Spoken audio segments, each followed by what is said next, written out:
सर्वमङ्गलमाङ्गल्ये शिवे सर्वार्थसाधिके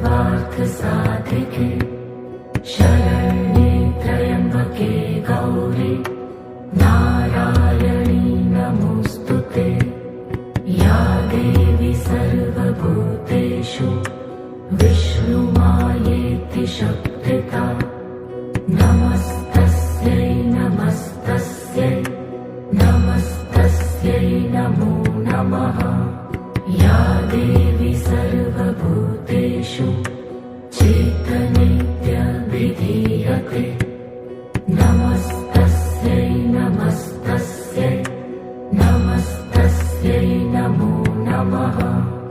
या देवी सर्वभूतेषु बुद्धिरूपेण संस्थिता नमस्तस्यै नमस्तस्यै नमस्तस्यै नमो नमः।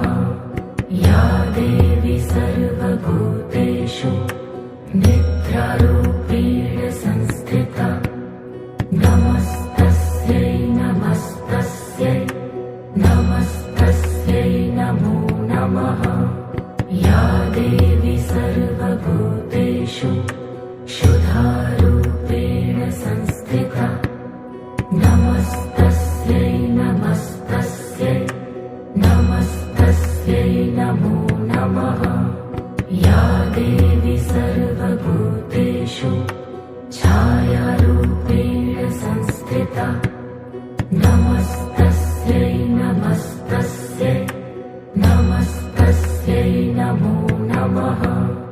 या देवी सर्वभूतेषु शक्तिरूपेण संस्थिता नमस्तस्यै नमस्तस्यै नमस्तस्यै नमो नमः। या देवी सर्वभूतेषु कृष्णारूपेण संस्थिता नमस्तस्यै नमस्तस्यै